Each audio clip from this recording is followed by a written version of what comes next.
está Radar News.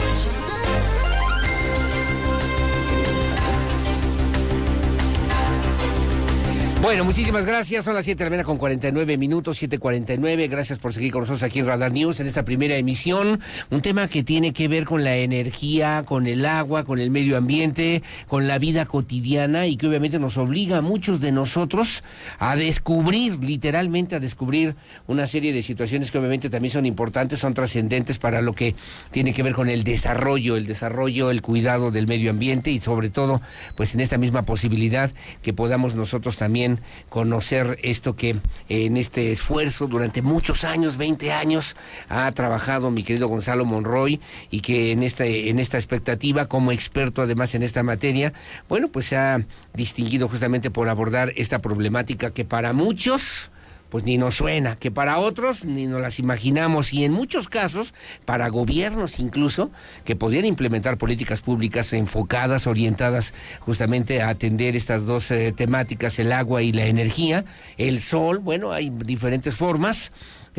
Permitan justamente atender esta cuestión. Gonzalo Monroy es consultor, tiene 21 años de experiencia en el sector energético mexicano. Algunas de las áreas de su especialización son la regulación, legislación logística, desarrollo y operación de proyectos, así como análisis económico y de riesgos. Inició su trayectoria en el sector energético con la consultoría IPD Latin. En el 2008 se incorporó a la Subsecretaría de Hidrocarburos en la Secretaría de Energía como director general adjunto de planeación y desde esa posición supervisó las operaciones de Pemex en Chicontepec. En el 2010 empezó a desarrollar proyectos pioneros de energía eólica. En el 2012 fundó también otra empresa, GMSC, donde además hace asesorado a empresas nacionales e internacionales para participar en el nuevo mercado energético mexicano que debemos aprender, que debemos considerar, que debemos entender. Es también excolumnista de revistas importantes especializadas,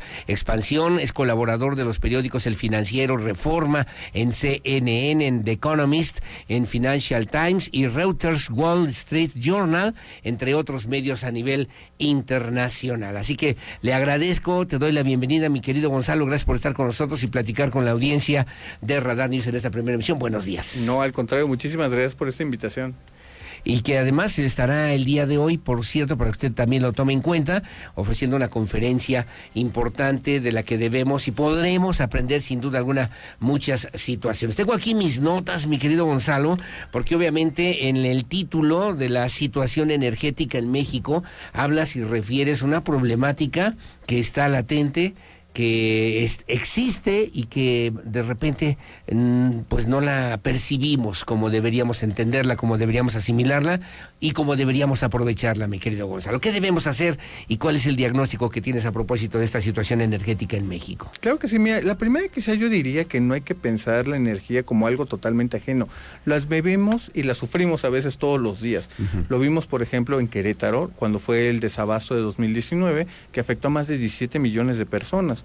Un desabasto que nos dimos cuenta de que Pemex no iba a poder cubrir toda la demanda, que no era capaz de abastecer a todo el país y que gracias a que había otras compañías con logística diferente, fue que al menos la parte de Aguascalientes, San Luis Potosí, Querétaro, se mantuvieron con un hilito por algunos días. Lugares como Guadalajara, Morelia no fueron tan afortunados y vimos esas escenas dantescas que había ambulancias, patrullas que no tenían combustible para salir a hacer sus rondines. Lo hemos visto también en términos de los apagones, algo por desgracia bastante constante acá en la parte de Querétaro. Apenas hace unos meses veíamos cómo explotó una subestación en Juriquilla, y vimos a gente que se quedaba 2 días prácticamente sin luz. Sí, así es. Y hay que entender muy bien de que la falta de luz es probablemente el mayor habilitador de todas nuestras actividades. Si no hay electricidad, un banco no va a tener, o el cajero automático no te va a poder dar tu dinero. La calefacción, o en ese caso la refrigeración, también hay una urgencia de que se muevan los alimentos con hielo, con lo que sea. Sí. Obviamente sin eso, olvídate el acceso a internet. ¿Qué hacemos ya en la vida moderna si puede cargar nuestros celulares? La radio, la televisión, la industria, hombre. Exactamente. Y ahí es donde tenemos que verlo quizá desde la escala quizá más grande, las grandes inversiones que se están tratando de atraer hacia el país, especialmente la zona del Bajío y especialmente Querétaro. y obviamente también irlo bajando a las necesidades energéticas que tiene la gente común todos los días. Claro. Obviamente vemos aquí de que cosas como antes podía haber sido el aire acondicionado o el famoso clima, como una necesidad antes de lujo. Hoy nos damos cuenta que cada día, conforme avancen los eventos o los efectos del cambio climático, pues nos vamos a dar cuenta que va a terminar siendo una necesidad de pleno uso. De pleno uso y que además se vuelve parte de una problemática de la vida cotidiana. A ver si estoy en lo correcto, mi querido Gonzalo Monroy, especialista en esta materia. No nos damos cuenta de repente como ciudadanos, digo, no es que estemos ciegos, sino que, bueno, pareciera que es algo que no depende de nosotros, que es algo que tendría que resolver la Comisión Federal de Electricidad o la hidroeléctrica de Zimapán o el reactor de Laguna Verde, para pensar en una política pública nacional que tenga incidencia pues en lo que es en nuestra vida cotidiana, y que creemos que no tenemos nada que hacer ahí. Sí, fíjate, eso es muy interesante porque, como lo dices, la percepción general es de que si yo subo el switch, se va a prender la luz. Y no nos damos cuenta que detrás de eso hay todo un sistema bastante grande, complejo y en muchos casos bastante sofisticado. Hay que entender, por ejemplo, que detrás de eso, bueno, ¿de dónde viene esa electricidad? Buena parte de lo que abastece aquí a Querétaro, algunos es de los parques solares que están cercanos para acá, pero en general el 80-90% viene de lo que se produce en Tuxpan, que por las líneas de transmisión llegan hacia esta zona del Bajío. Sí. Obviamente detrás de eso es cómo están las líneas de transmisión, esas grandes torres que vemos en las carreteras, y eventualmente cuando vemos en nuestros postes, en nuestras calles, todo ese cablerío que luego se logra ver. Sí, sí. En algunos lugares más amigables ya los ponen por debajo de la acera para que no se vea. Pero detrás de todo eso hay demasiadas inversiones, demasiado todo. Pero incluso ahora el avance tecnológico ya hace que el propio consumidor pueda justamente ser parte y literalmente controle su propia energía. Lo platicábamos fuera del aire. Hoy mucha gente ya tiene la posibilidad de poner paneles solares, y hay muchísimos programas allá afuera, pero nos hace falta una política pública estable, predecible, bien diseñada, para poder establecer o poder bajar este tipo de recursos hacia la gente. Pero no es contraria, por lo menos, a la propuesta energética que ha defendido, que ha encabezado el presidente de la República, Andrés Manuel López Obrador, por ejemplo, de seguir consumiendo materiales fósiles para la generación de energía. Fíjate, qué bueno que tocamos ese tema, porque hay que decirlo con total claridad. El presidente López Obrador, a partir de justamente sus ideas, sus filias y sus fobias, ha contaminado mucho esa discusión. Al día de hoy, CFE, por ejemplo, con la compra de las plantas de Iberdrola, no es que hayamos tenido generación nueva en el país. De hecho, hasta hoy, justamente estamos hablando del 7 de febrero del 2024, CFE no construyó una sola planta en todo este sexenio. Hay algunas en construcción, como puede ser el proyecto de Puerto Peñasco. Hay 6 plantas de ciclo combinado para incluso acrecentar la dependencia del gas natural que importamos desde Texas principalmente. Sí, claro. Obviamente aquí no se ha resuelto la situación, y si queremos ser un país que tenga posibilidades de crecer, requiere la energía para poder sostener ese crecimiento. Aquí el haber peleado literalmente contra los molinos de viento, estos empresarios, y el problema es de que la Corte le dijo, señor presidente, usted no tenía la razón.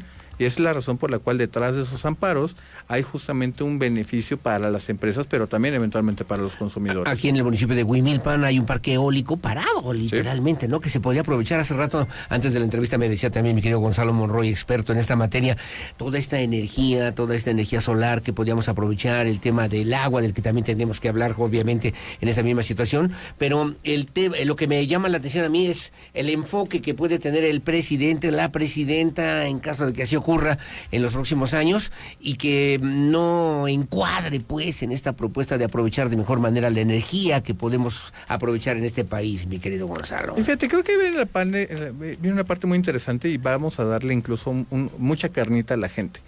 ¿Qué vamos a ver en las campañas? Muy probablemente el tema de ambas campañas, del oficialismo o de la oposición, va a estar en el tema de energías renovables. Un tema que sinceramente es uno muy fácil de poder implementar, con una facilidad muy fácil. Yo te diría, por ejemplo, por el lado de Claudia Sheinbaum, lo que vamos a ver es muy probablemente proyectos muy al estilo de Puerto Peñasco en otras partes del país. Sí. También se habla de justamente replicar el modelo de ciudad solar que encabezó Alberto Velázquez justamente en la Ciudad de México, y poderlo replicar a gran escala en diferentes partes de la República, que no es otra cosa más que tapizar de paneles solares todas las ciudades. Así es. Y no sonaría mal, salvo que buena parte, o al menos de lo que se espera, es que sea la propia CFE la que te venda o te ponga con cargo a tu recibo estos paneles solares. Obviamente es depender de nuevo de lo que CFE pueda y te quiera dar. Por el otro lado de Xóchitl Gálvez, muy probablemente lo que vamos a ver es liberar los permisos, todos estos parques solares, eólicos que hay a lo largo y ancho del país, que eventualmente entran en operación, que contribuyan de una manera para bajar emisiones, pero también para tener más electricidad. El gran problema, el gran ausente de esta conversación va a ser Petróleos Mexicanos. Petróleos Mexicanos no tiene la posibilidad tan fácil o esos márgenes de acción para cambiar rumbo como lo podría hacer la CFE. Ajá. En el caso de Pemex, eventualmente nos vamos a llegar a un tema que depende directamente de las transferencias que le pueda hacer el gobierno federal, lo cual eventualmente nos va a llevar también a una discusión de reforma fiscal. Y ningún candidato a ningún puesto de elección popular quiere hablar de subir impuestos. Pero no debería tener ya esa capacidad en este momento Pemex, por lo menos. Ese es el gran problema, de que y regreso a lo que decía, que el presidente López Obrador ha contaminado esta discusión. En el entendimiento popular parecería que Pemex está mejor que nunca. Es todo lo contrario, la situación de Pemex es bastante crítica en este momento. No hay, por ejemplo, seguramente tú y yo, que somos contemporáneos, nos acordamos de Cantarell, este gran gigante petrolero. Claro. Ya no hay otro Cantarell, ya no tenemos otro Cantarell en todo el país. Ahora tenemos que hacer exploraciones en aguas profundas, algo que abandonó esta administración. Tenemos que encontrar nuevos métodos para sacar el petróleo, los hidrocarburos, y eso cae a colación con una de las iniciativas que manda el presidente apenas el día lunes, donde dice que hay que prohibir el fracking. Y eso aquí fijémonos en la gran paradoja. Mientras el presidente está hablando de prohibir eso, y es importante saber de que México tiene el sexto potencial más grande de gas natural. México no tendría por qué estar importándolo, lo tenemos en el subsuelo. Pero, de nuevo, por las filias y fobias del presidente, a eso me refiero, decide que no estamos haciendo nada. A eso me refiero. O sea, si seguimos en esa misma dinámica, pues vamos a seguir, obviamente, retrasando este proceso que deberíamos ya estar aprovechando de mejor manera, como se hace en otros, no digo en Dinamarca, pero en Alemania, por ejemplo, hay también ya situaciones muy importantes que están en crisis incluso en este tiempo, en este momento, pero que deberíamos ya estar viendo hacia dónde tendríamos que orientar por lo menos esa política pública en favor de la energía de todos. De todos. Sonó un eslogan político, mi querido Gonzalo, pero la energía que es de todos. Efectivamente. Y fíjate, yo te diría un ejemplo mucho más cercano. Y puede ser Ciudad Juárez. Ciudad Juárez, 20 kilómetros para arriba, ves prácticamente toda esta actividad de perforación, de producción, que logró que Estados Unidos, que apenas hace 10 años era el mayor importador de gas natural del mundo, ahora sea el mayor exportador de ese gas natural licuado. Donde Estados Unidos era un grandísimo importador de petróleo, hoy es el productor número 1 por arriba de Arabia Saudita y de Rusia. ¿Y qué crees? La geología no conoce fronteras. Todo lo que son los yacimientos que están en Texas se extienden hacia la parte de Tamaulipas, Coahuila, Nuevo León. El gran problema es que aquí tenemos estas ideas, yo lo llamaré de esa manera, porque déjame también ser muy claro, no existe evidencia ninguna que soporte ese tipo de creencias, pero que el presidente cree, le habla justamente a sus bases, y en el Inter México sigue siendo dependiente, curiosamente, en esta contradicción de lo que pretende el presidente de la soberanía, pues simplemente nos deja dependientes del gas natural que viene de Estados Unidos. Caray, que nos condena, digo, yo uso esa palabra, a lo mejor es muy fuerte, pero a un fracaso en el uso, manejo, aprovechamiento de la energía eléctrica, y nos estamos refiriendo nada más a uno de los temas, pero ¿qué tal el agua? Rápidamente pensaba que nos quedan 2 minutos, pero el agua, ¿no? Tú abres la llave y quieres que salga el agua y no te imaginas que hay detrás de todo eso, toda una infraestructura que permite que tú puedas lograr eso. Hablaba en la mañana de que hay en México, en la Ciudad de México, 900 colonias con escasez de agua al día de hoy, y entonces es revertir esa temática. Y pienso en el futuro inmediato, mi querido Gonzalo. Estoy platicando con Gonzalo Monroy, director general de GMS, decir, ¿cómo le vas a hacer para decir, ya no tenemos agua, ya no tenemos energía eléctrica, ¿ahora qué hacemos? Es correcto, y fíjate, eso yo lo llegué a poner en un tuit apenas el día lunes, de que yo pensé que teníamos más tiempo, de que iba a pasar, de que todo lo que es la cuenca, sobre todo hídrica, que alimenta el sistema Cutzamala, que es donde se alimenta la Ciudad de México, el gran problema es que parecía que teníamos 3 años, muy probablemente no tenemos ni 3 meses. Si la temporada de lluvias no es suficientemente temprana y suficientemente abundante, los mantos acuíferos no se logran justamente restablecer.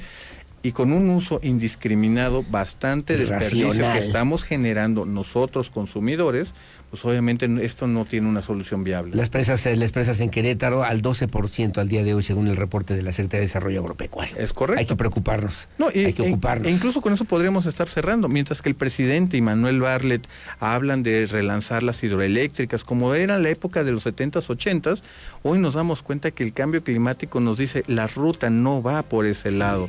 ¿Por qué seguir apostando a fórmulas de probado fracaso? Vamos en el camino equivocado. Hoy a las 11 de la mañana, ¿en dónde y a qué hora? ¿En qué lugar? Porque es un evento gratuito, es una conferencia magistral que ofrecen precisamente mi querido Gonzalo Monroy. ¿En dónde y a qué horas? Estoy casi seguro que es en el TEC de Monterrey, pero genuinamente lo han cambiado tanto que ya no estoy tan seguro. Yo tengo aquí, mira, Hotel Gran Fiesta Americana, es a las 11 de la mañana, 7 de febrero, es un evento gratuito con el maestro Gonzalo Monroy, consultor en el sector energético mexicano con más de 21 años de experiencia, exdirector general adjunto de planeación en la Secretaría de Energía. Sí, es ese, ¿verdad? Exactamente. Estamos en el mismo, mi querido Gonzalo Monroy. Pues sí, enhorabuena, que sea también posibilidad para hablar en voz alta de estos temas que sin duda alguna son importantes, no solamente para Querétaro, sino para todos los mexicanos. Así es. El mundo entero. Totalmente. Y ya lo vemos cada día más, lo vemos en la invasión de Rusia a Ucrania, lo vemos en todos lados. Gracias, Gonzalo, que tengas buen día. Igualmente. Gracias, Gonzalo Monroy. Son las 8:05 de la mañana, su opinión siempre la más importante. Hacemos una pausa, regresamos enseguida. Voy a platicar vía telefónica con Chema Tapia.